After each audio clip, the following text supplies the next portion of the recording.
Hey guys, how's everybody doing? I've got my March top 5 picks here for you.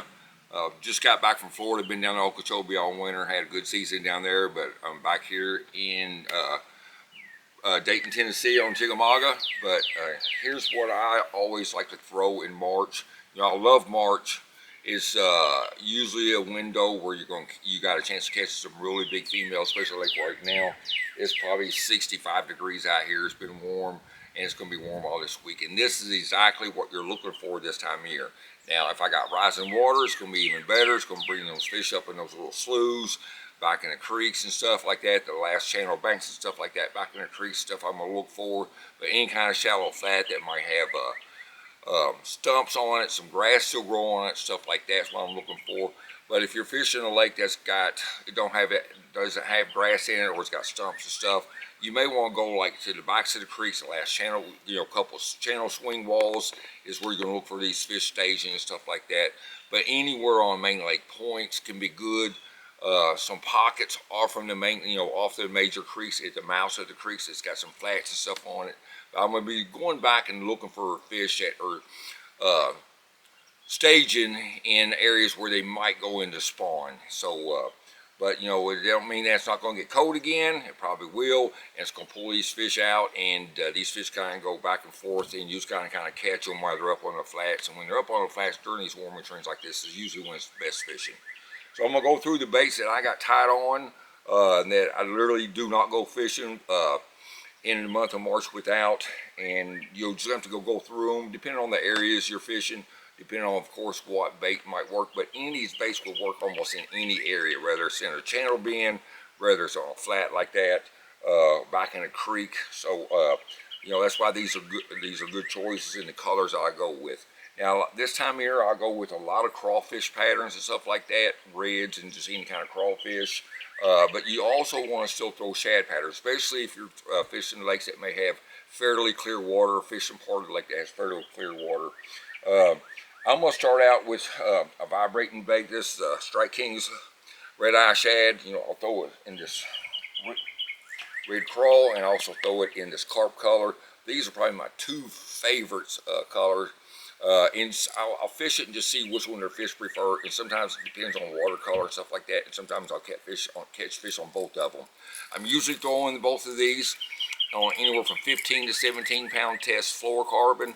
I use Seagar's Braze X, and I'm usually throwing this on my 705 PAL rod. I like a rod that's got a tip to it, and also a rod that's got backbone to it, because you can really catch some giant fish this time of year. But you're going to basically throw these things out. You know, you can fish it different ways. Let's say if I'm fishing over grass, of course you can throw it over grass and ripping it through the patches of grass that you still have. You may go back in a stump fields, you know, flats got stumps and stuff on it, burning across the flats and stuff like that. This fish will react at it and strike it. Another pattern I do a lot, and I used to do a whole lot on Kentucky Lake years ago, in the month of March, and caught a lot of good bags of fish in during guiding or even during tournaments, is how we get these gravel points or these gravel banks, pea gravel banks and stuff like that. There's a lot of crawfish and stuff on, and I'm going to throw that thing out there and I let it fall to the bottom. And say if my bait's in, you know, 3 to 5 foot of water and I'm sitting in 10 foot with my boat, I may rip it up, let it fall. Rip it up, let it fall, almost like you're fishing a jig. And it's a great pattern for this time of year. It's just something in the presentation that these fish like to see. And I've, like I said, I've done really well in Kentucky Lake over the years. Any kind of lake that's got gravel banks and pea gravel, stuff like that, that's going to work for you. And you'll catch largemouth or smallmouth doing that too, okay? So, of course, like I say, I've even caught them on vibrating baits like this over you know, in 14 foot of water. It's just a bait that they react to this time of year, and it's a good bait to always have tied on during the month of March. My next bait's going to be some type of square bill. I throw a lot of flat side. I love flat sided crankbaits.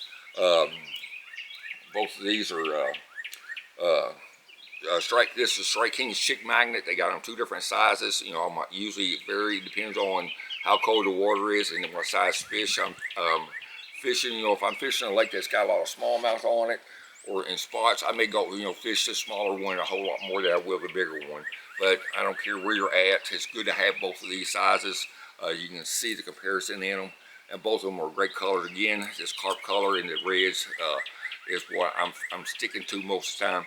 Again, you guys, make sure you got a shad pattern one on, because I have been out here on Chickamauga and stuff, and they wasn't eating this red and this carp color, but they were just smoking a shad pattern, and so you got to keep that in mind.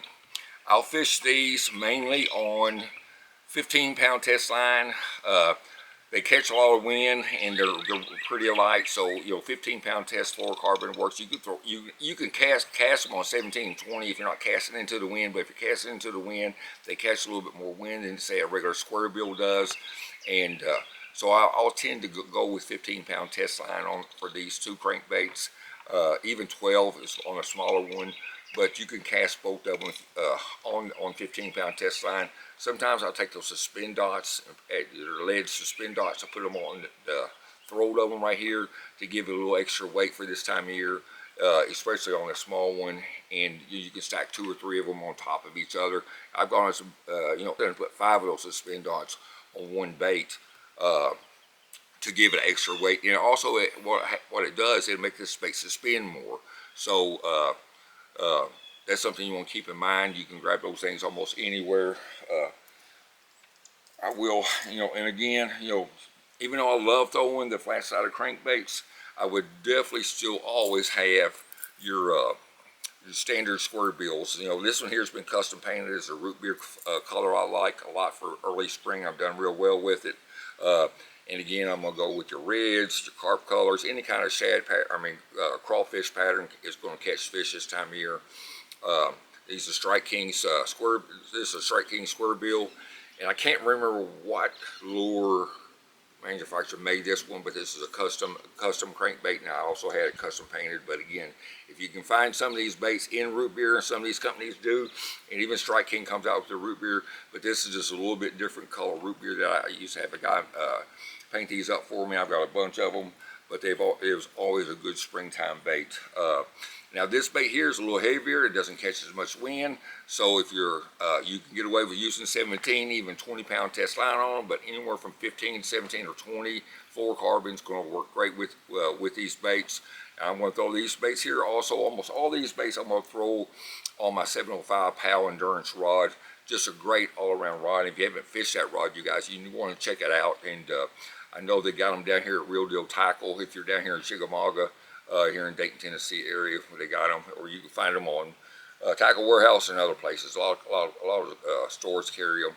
But that's a bait you want to. I love throwing this bait on flats where there's stumps and stuff. It doesn't work. I don't really do that well with it, and I can over top of grass. But if I'm throwing it around flats that got stumps and stuff on it, around lay down trees and stuff like that, I can really crawl that thing through the cover and catch a lot of fish. It's just a big fish bait. I always catch big fish on it every spring. I really do. Another bait too that I love to fish, and it's a little bit more work than throwing the crankbaits. That's going to be a jerkbait. Now I usually throw this on a 610 PAL endurance rod too. I like a little bit shorter rod, and the reason I go with a shorter rod on a jerkbait, you guys, is because I want to be able to jerk that thing down instead of from the side. The rhythm's a little bit easier for me throwing it on a 610 or even a 6.9 or 6.8 rod. And I'm throwing this normally on 12-pound tests. I've gone as light as 10-pound before if the water's really clear, and also I've gone as heavy as 15 if I'm around at cover and I'm catching quality fish and I get away with it. If the water's not super clear, then I will throw this thing on 15-pound test line. So a jerkbait, you want to experiment with retrieve, you guys. It's not going to always, sometimes it's just a fast jerk all the way to the back of the boat. Sometimes you want to just jerk it a couple times, let it pause, let that bait sit there. And the pause is really important this time of year too, you guys, because the water is going to be cold throughout March. And it's going to have warming water, but again, we're going to have cold fronts. So the pause can really, these fish are still sluggish a lot of times. So, I see a lot of guys fishing jerkbait. They just don't let it pause long enough. Sometimes I'll let that thing pause 10 seconds or so, before I jerk it again. And I'll just jerk it 1 or 2 more times and let it set. Jerk it a couple of times, let it set.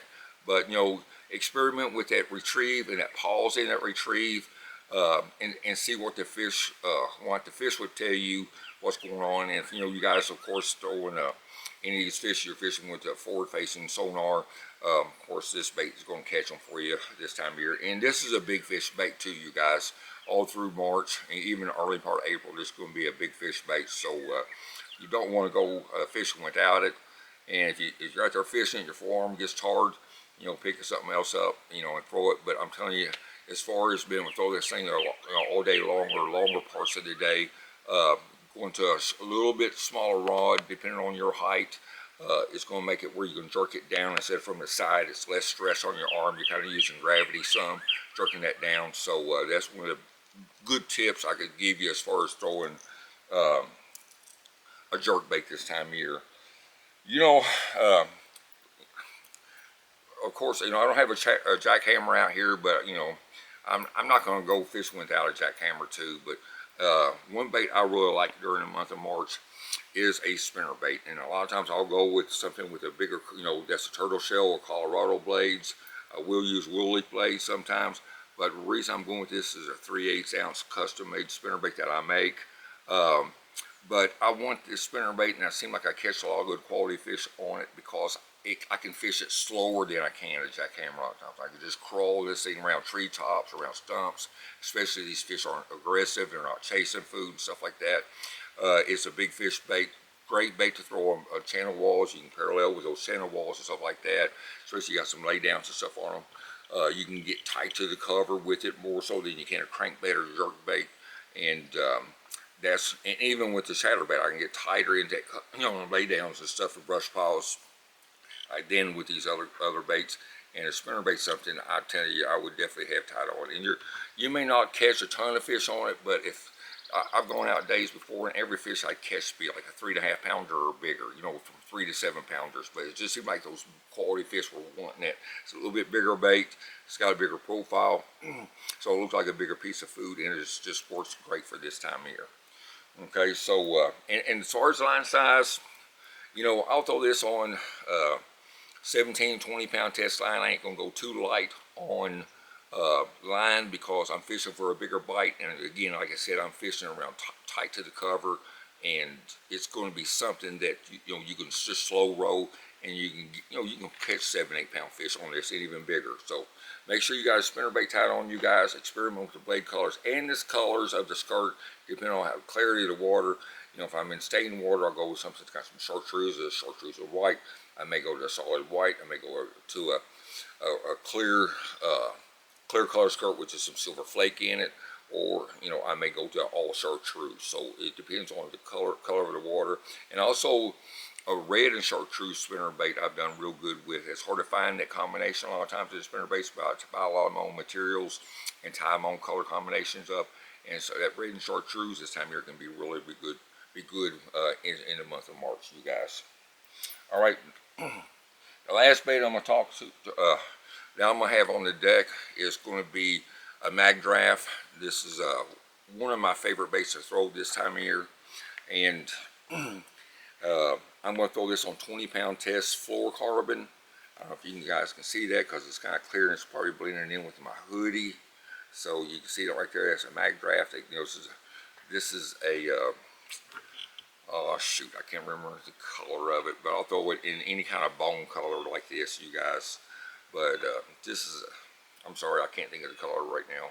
But I'm gonna throw this on 20 pound test line. I'm gonna go with, say, like probably a 7.4 heavy action rod, a PAL endurance rod with a good loose reel, and I'm gonna just cast this thing out there and slow roll it. It works great again in any of these type areas I told you that I'm looking for fish in the springtime, around stump fields, over flats, grass flats like that, channel banks and stuff, around laydowns. Just slow that thing down. Well, you have to fish this thing really slow, or it won't ride right with you. It won't paddle, but you gotta get that right cadence with that retrieve, and you're gonna just just slow roll this thing. But the thing about this thing, it'll catch you a lot of good quality fish. it'll, you know, catch them from 2-pounder to they're going 10-pounder. So I like this bait. If some of you ain't familiar with the Mag Draft, one thing I like about it, you can see how that hook stayed pegged in there. All right, it's got a magnet in it actually, guys. See how that hook hangs like that?